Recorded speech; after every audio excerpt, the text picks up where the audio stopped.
சென்னை. புதிய தலைமுறை நேயர்களுக்கு வணக்கம். ஜம்மு காஷ்மீர்ல பயங்கரவாதிகள் நடத்திய துப்பாக்கிச் சூட்ல 26 அப்பாவி மக்கள் கொல்லப்பட்டாங்க. நாடு முழுக்கவே இந்த பயங்கரவாத சம்பவத்துக்கு பல்வேறு தரப்பினரும் தங்களோட கண்டனங்களை தெரிவிச்சுட்டு வர்றாங்க. அதே நேரத்தில் இந்தியா சார்பில் பல்வேறு அதிரடி நடவடிக்கைகள் எடுக்கப்பட்டு வருது. இது பாகிஸ்தானுக்கு மிகப்பெரிய ஒரு பின்விளைவை ஏற்படுத்தும் அப்படின்னு சொல்லி நிபுணர்கள் எச்சரிக்கிறாங்க. இன்னொரு பக்கம் அப்படின்னு பார்த்தீங்கன்னா முப்படைகளும் தயாராக இருங்க அப்படின்னு சொல்லி ஒரு மிகப்பெரிய உத்தரவு போயிருக்கு. அதே நேரத்தில் பாகிஸ்தான் தரப்புல ஏவுகணை சோதனை நடத்த திட்டமிட்டு இருக்காங்க அப்படின்னு ஒரு தகவல் வந்துட்டு இருக்கு. ரெண்டு பக்கமுமே ஒரு பதற்றமான சூழல் இருப்பதாக தான் தெரியுது. என்ன நடக்குது வீடியோவில் பார்க்கலாம்.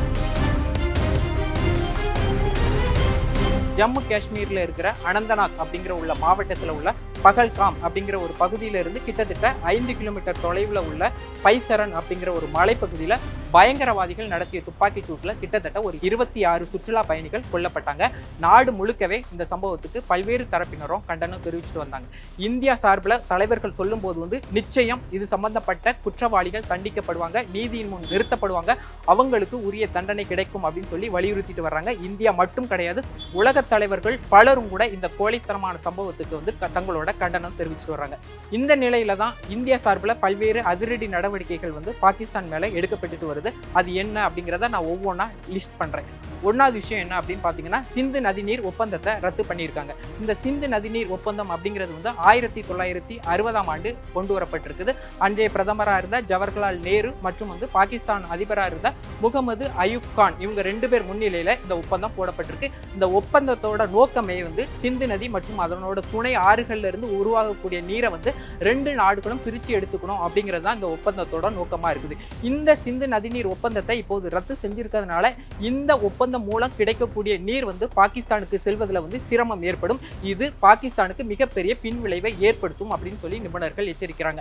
ஏன் அப்படின்னு பார்த்தீங்கன்னா, பாகிஸ்தான்ல ஏற்கனவே ஒரு கடுமையான வறட்சி இருக்கு. இதனால ஒரு உணவு பற்றாக்குறை இருக்கு. இப்படிப்பட்ட நேரத்தில் இந்த நதி நீர் மூலமா கிடைக்கக்கூடிய நீரும் அங்க ஸ்டாப் ஆகுறதுனால அது மிகப்பெரிய பின்விளைவை ஏற்படுத்தும். இது அங்க ஒரு மிகப்பெரிய ஒரு பிரச்சனைக்கு வித்திடும் அப்படின்னு சொல்லி நிபுணர்கள் சொல்றாங்க. இந்த சிந்து நதிநீர் ஒப்பந்தம் மூலமாவே கிடைக்கக்கூடிய நீரை லட்சக்கணக்கான மக்கள் தங்களோட குடிநீருக்கும் விவசாயத்துக்கும் பயன்படுத்திட்டு வர்ற நிலையில இந்த ஒப்பந்தத்து மூலமா கிடைக்கக்கூடிய நீர் ஸ்டாப் ஆகும் பட்சத்துல அது அங்குள்ள மக்களுக்கு ஒரு இடியான செய்தியா இருக்கும் அப்படின்னு சொல்றதுதான் முதல் விஷயமா பார்க்கப்படுது. ரெண்டாவது விஷயம் என்ன அப்படின்னு பாத்தீங்கன்னா, சார்க் விஷா திட்டத்தின் கீழ் இந்தியாவுக்குள்ள வந்த பாகிஸ்தானியர்கள் 48 மணி நேரத்துக்குள்ள வெளியேறிடணும் அப்படின்னு சொல்லி ஒரு மிகப்பெரிய ஒரு கெடி இந்தியா தரப்புல விதிக்கப்பட்டிருக்கு. இது மட்டும் கிடையாது, இந்த சார்க் விஷா திட்டத்தின் கீழ் இனிமேல் பாகிஸ்தானியர்கள் இந்தியாவுக்குள்ள வர்றதுக்கும் தடை விதிக்கப்படுது. அப்படி இருக்கும் பட்சத்துல பாகிஸ்தானியர்கள் முறையா இனிமே இந்தியாவுக்குள்ள இந்த விஷா கீழே வர்றவங்க வர முடியாது அப்படிங்கிற ஒரு நிலை வருது. மூன்றாவது விஷயம் என்ன அப்படின்னு பாத்தீங்கன்னா, இந்தியா பாகிஸ்தான் இடையான அட்டாரி வாகா எல்லை உடனடியாக மூடப்படுவதா அறிவிக்கப்பட்டிருக்கு.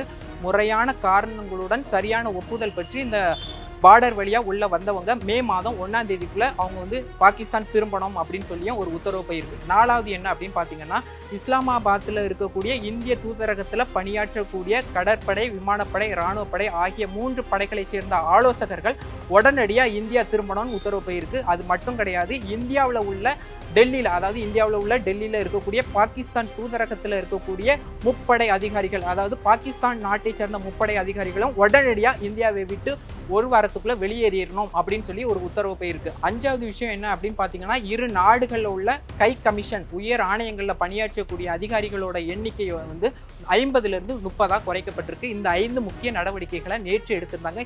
இன்றைய தினம் என்ன பண்ணியிருக்காங்க அப்படின்னு பார்த்தீங்கன்னா, எக்ஸ்ட்ரா 2 நடவடிக்கை எடுக்கப்பட்டிருக்கு. அதாவது பாகிஸ்தானோட அதிகாரப்பூர்வ எக்ஸ் பக்கம் இந்தியாவில் முடக்கப்பட்டிருக்கு. இது 6வது நடவடிக்கையாக பார்க்கப்பட்டது.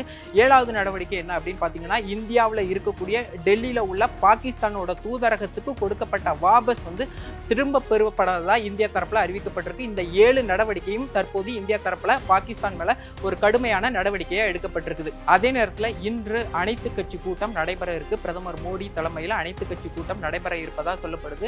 இந்த கூட்டத்தில் பிரதமர் மோடி, மத்திய உள்துறை அமைச்சர் அமித்ஷா, பாதுகாப்புத்துறை அமைச்சர் ராஜ்நாத் சிங் மற்றும் அனைத்து கட்சி நிர்வாகிகள் பங்கேற்க இருப்பதா சொல்லப்படுது. இதுல முக்கியமான என்ன நடவடிக்கை எடுக்கலாம், இந்த பயங்கரவாதத்திற்கு எதிராக என்ன நடவடிக்கை எடுக்கலாம் அப்படின்னு சொல்லி கலந்து ஆலோசிக்கப்பட இருப்பதா சொல்லப்படுது. அதே நேரத்தில் முப்படைகளோட அதிகாரிகளும் அங்க உள்ள பணியாற்றக்கூடிய வீரர்களும் தயார் நிலையில இருங்க அப்படின்னு சொல்லியும் ஒரு உத்தரவு போயிருக்குது. இப்படிப்பட்ட சூழல்ல தான் பாகிஸ்தான் வந்து ஒரு மிக முக்கியமான ஒரு முடிவை எடுத்திருக்கதா சொல்றாங்க. என்ன அப்படின்னு பாத்தீங்கன்னா, பாகிஸ்தான் நாடு வந்து கராச்சி பகுதியில வந்து ஏவுகணை சோதனை நடத்த திட்டமிட்டிருப்பதா ANI செய்தி நிறுவனம் செய்தி வெளியிட்டிருக்கு. ஒருவேளை பாகிஸ்தான் இது மாதிரியான ஏதாவது ஒரு அசம்பாவித சம்பவத்துல ஈடுபடும் போது அதற்கு தக்க பதிலடி கொடுக்க இந்தியாவும் தயார் நிலையில இருக்கணும் அப்படிங்கிற ஒரு மிக முக்கியமான தகவல்களை இங்க உள்ள வீரர்களுக்கும் அதிகாரிகளுக்கும் கொடுக்க இந்திய நாட்டு தலைவர்கள் தயாராக இருக்கிறாங்க. 2 நாடு பக்கமும் இப்போ வந்து ஒரு பதற்றமான சூழல் இருப்பதா தெரியுது. பயங்கரவாதத்துக்கு எதிரான நடவடிக்கையில இந்தியா தீவிரம் காட்டி வரும் நிலையில 26 பேர் மரணம் அடைஞ்சதுக்கு நீதி கிடைக்கணும்னா அந்த குற்றவாளிகளை சட்டத்தின் முன் நிறுத்தி தக்க தண்டனை வாங்கி கொடுக்கணும் அப்படிங்கிறது தான் ஒட்டுமொத்த இந்திய மக்கள் வைக்கிற கோரிக்கையா இருக்கு.